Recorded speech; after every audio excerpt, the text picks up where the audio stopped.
শীতকাল এবং গরমকাল দুটাই মহান আল্লাহ রাব্বুল আলামিনের নিয়ামত।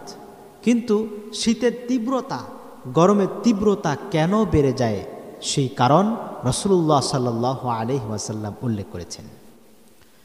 সহিহ বুখারী এর 3260 নম্বর হাদিসে রাসূলুল্লাহ সাল্লাল্লাহু আলাইহি ওয়াসাল্লাম বলেন, ইশতাকাতিন নারু ইলা রাব্বিহা ফাকালাত রব্বি আকালাত বাদি বাদা।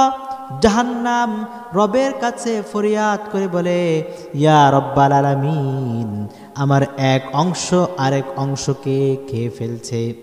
কারণ আমরা জানি জাহান্নামকে মহান আল্লাহ সুবহানাহু ওয়া তাআলা একদিন নয়, 2 দিন নয়, 1 বছর নয়, 2 বছর নয়, টানা 3000 বছর আল্লাহ রাব্বুল আলামিন জাহান্নামকে প্রজ্বলিত করে রেখেছেন। ফলে জাহান্নাম তার উত্তাপ সহ্য করতে না পেরে মহান আল্লাহ রাব্বুল আলামিনের কাছে ফরিয়াদ করে বললেন, আমার এক অংশ আরেক অংশকে খেয়ে ফেলছে। মহান আল্লাহ সুবহানাহু ওয়া তাআলা ফাআদিনা লাহা বিনাফসাইনি, তাকে 2টি নিঃশ্বাস ছাড়ার অনুমতি প্রদান করেছেন। নাফাসুন ফিস সাইফি ওয়া নাফাসুন ফিস শিতাই, একটি নিঃশ্বাস হলো শীতকালে, আরেকটি নিঃশ্বাস হলো গরমকালে। এই 2টি নিঃশ্বাস ছাড়ার অনুমতি দিয়েছেন রাসূলুল্লাহ সাল্লাল্লাহু আলাইহি ওয়াসাল্লাম। বলেন, যখন গরমের তীব্রতা তোমরা অনুভব করো তখন জাহান্নাম গরম নিঃশ্বাস ছাড়ে, আর যখন শীতের তীব্রতা অনুভব করো তখন তোমরা বুঝবে জাহান্নাম তার ঠান্ডা নিঃশ্বাস ছেড়ে দিয়েছে। অতএব আমার ভাইরা, এই জাহান্নাম থেকে নিজেদেরকে মুক্ত করতে হলে কি করতে হবে? গুনাহ মুক্ত জীবনযাপন করতে হবে, গুনাহ ছেড়ে দিতে হবে এবং ইবাদত বন্দেগী করতে হবে। শীতকালে 2টি ইবাদত করা অতি সহজ। প্রথম ইবাদত হলো শীতকালে দিনের বেলা রোজা রাখা, এবং দ্বিতীয় ইবাদত হলো শীতকালে রাতের বেলা নামাজ পড়া, নফল ইবাদত বন্দেগীতে নিজেকে লিপ্ত রাখা। হযরতে আবু হুরায়রা রাদিয়াল্লাহু তাআলা আনহু বলেন, আলা আদুল্লুকুম আলাল গনিমাতিল বারিজা, আমি কি তোমাদেরকে সহজ সরল গনিমত সম্পর্কে অবগত করব না? ক্বালু বালা, সাহাবায়ে কেরাম বললেন, অবশ্যই। হযরতে আবু হুরায়রা রাদিয়াল্লাহু তাআলা আনহু বলেন, আস-সাওমু ফিশ শিতা, শীতকালে দিনের বেলা রোজা রাখা।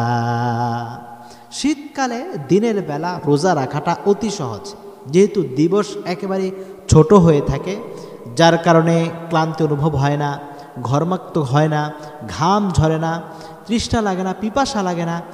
দিবস ছোট হওয়ার কারণে রোজা রাখাটা সহজ হয়।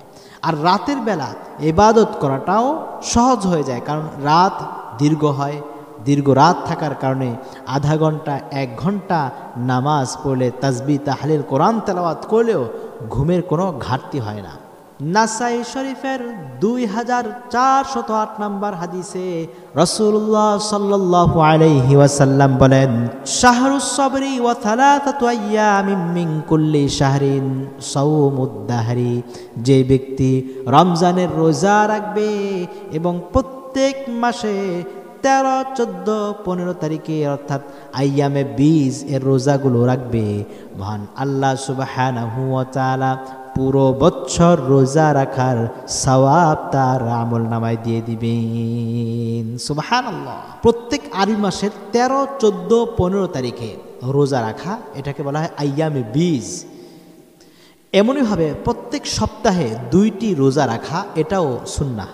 রাসূলুল্লাহ সাল্লাল্লাহু আলাইহি ওয়াসাল্লাম প্রত্যেক সোমবারে এবং বৃহস্পতিবারে তিনি সাপ্তাহিক রোজা রাখতেন। তিরমিজি শরীফের 747 নম্বর হাদিস, বিশ্বনবী বলেন, বান্দার সাপ্তাহিক আমলের রিপোর্ট আল্লাহ রাব্বুল আলামিনের দরবারে সোমবারে পেশ করা হয় এবং বৃহস্পতিবারে পেশ করা হয়। অতএব আমি চাই আমার আমল নামার রিপোর্ট রোজা অবস্থায় পেশ করা হোক। আমরাও কি আমাদের আমল নামা আল্লাহ রাব্বুল আলামিনের দরবারে রোজা অবস্থায় পেশ করাতে চাই কি চাই না? অতএব প্রত্যেক মাসে 3টি, আরবি মাসের 3টি রোজা আমরা রাখার চেষ্টা করব, 13, 14, 15 তারিখের রোজা।